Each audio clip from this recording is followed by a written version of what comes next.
Este video trata de muestra aleatoria y primera parte de teorema central del límite.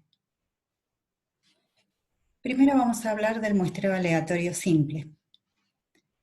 Cuando nos interesa estudiar una característica de una población muy grande, no tiene sentido hacerlo en todos los individuos de la población. Es por eso que elegimos al azar n individuos de esa población para medir esa característica de interés en esos pocos elegidos.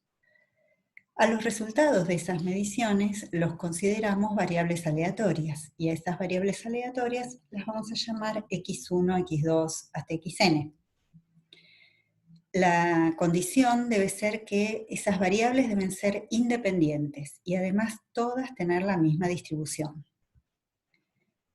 Con esas condiciones, x1 hasta xn es una muestra aleatoria. Por conveniencia vamos a llamar mu a la esperanza de cada una de las xy y sigma cuadrado a la varianza de cada una de esas xy.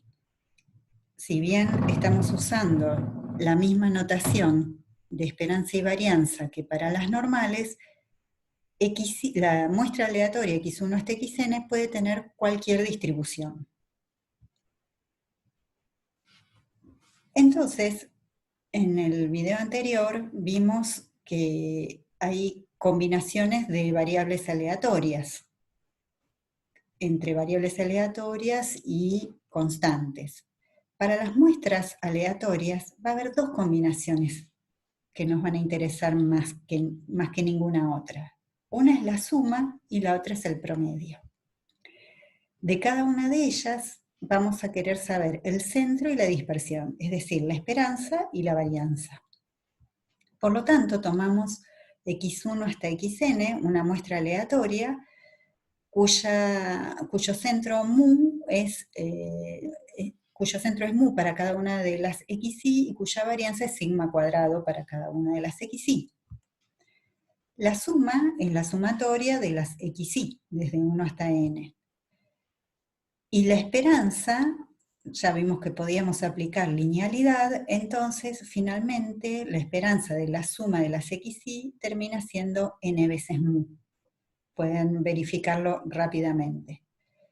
Y como son independientes, la varianza de la suma de las xy es la suma de las varianzas, entonces será n por sigma cuadrado. Cuando la combinación lineal es el promedio, x barra, lo llamamos, es la suma de las xy desde 1 hasta n dividido n. Podemos pensar que esta es la combinación lineal donde cada uno de los a sub i es 1 sobre n. La esperanza de x barra, si aplicamos linealidad, es sumar n veces 1 sobre n por mu, por lo tanto será n por 1 sobre n por mu, y por lo tanto la esperanza de x barra es mu. Y la varianza, haciendo los cálculos correspondientes, será sigma cuadrado sobre n. Vamos a dar nombres a estas combinaciones lineales. Si x1 xn es una muestra aleatoria, la suma la vamos a llamar suma muestral. Entonces, para resumir, la esperanza de la suma muestral es n veces mu, y la varianza de la suma muestral es n por sigma cuadrado. Al promedio lo vamos a llamar promedio muestral, y su esperanza, la esperanza del promedio muestral, es mu, y su varianza es sigma cuadrado sobre n. Y ahora sí vamos a introducir el teorema central del límite. Para ello vamos a tomar x1 hasta xn, variables aleatorias independientes y que tengan todas la misma distribución. El centro de cada una de las xy será mu y la varianza sigma cuadrado, con la notación habitual. Entonces el teorema dice que para un n suficientemente grande, el promedio muestral tiene una distribución aproximadamente normal con media mu y varianza sigma cuadrado sobre n. Esta es la formulación original del teorema, y hay una variante que habla de la suma muestral. Dice que la suma muestral tiene distribución aproximadamente normal con media n por mu y varianza n sigma cuadrado. Entonces, las hipótesis que deben cumplirse para poder aplicar el teorema central del límite es tener una muestra aleatoria y un n suficientemente grande. Entonces, en esas condiciones, dice que el promedio muestral es aproximadamente normal con media mu, varianza sigma cuadrado sobre n, y en la versión suma muestral, la suma muestral tiene distribución aproximadamente normal con media n por mu, varianza n sigma cuadrado. Con esta notación es que hablamos del aproximado. Vamos a ver un poco qué significa esto a través de un esquema de simulación. Lo que estamos viendo acá es una distribución bastante fea porque pega un salto brusco en algún lugar. Este es, el nombre de la distribución es beta, es una de la familia beta, y para esta densidad la media de la distribución está en 2/3. Bueno, lo que vamos a hacer es extraer números, extraer resultados de una distribución con esta forma. Sacamos x1, un x2, un x3, un x 1.000.000, un x 10.000.000, y los vamos guardando en algún lugar. Una bolsa de números aleatorios que provienen de esta distribución. Pero tenemos que sacar muchísimos, millones, y los guardamos en algún lugar. Si yo hiciera un histograma de esos números que acabo de sacar, que acabo de guardar en la bolsa, vería un histograma con esta forma, que es bastante aproximado a lo que era la distribución original.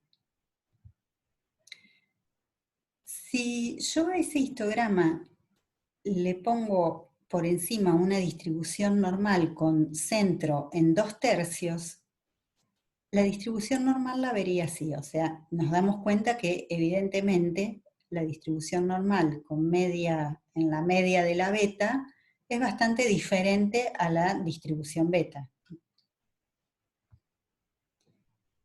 Y ahora vamos a preguntarnos acerca de la distribución de diferentes promedios muestrales. Entonces, por ejemplo, tomo 3 variables aleatorias de esa distribución beta que acabo de mostrar. Esas variables son x1, x2, x3. El promedio muestral de esas 3 variables aleatorias es sumar las 3 y dividir por 3.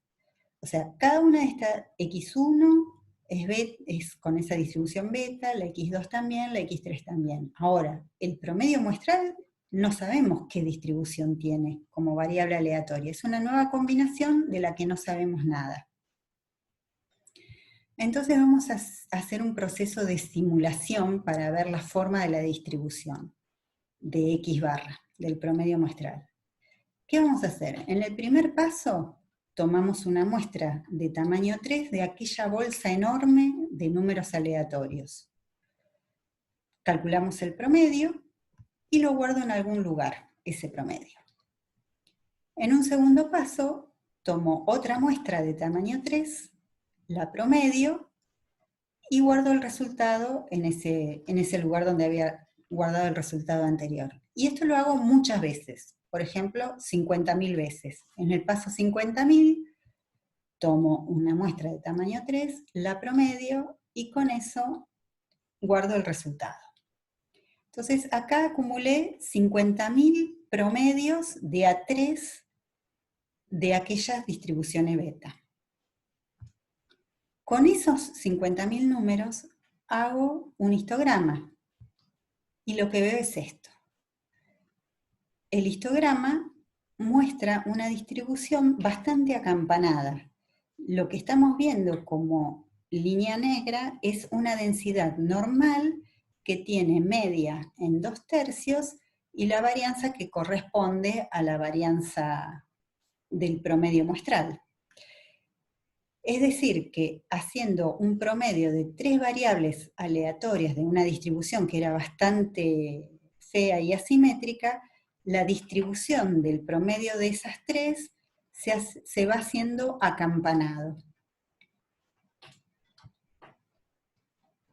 Usamos el mismo procedimiento si el promedio muestral, en lugar de tomar 3 variables aleatorias, toma 5. ¿Sí? Entonces, la distribución de la media muestral, haciendo tamaños de muestra igual a 5, sería con la misma sucesión de pasos, lo único que en cada paso tomo 5 números de la bolsa, los promedio y los tiro.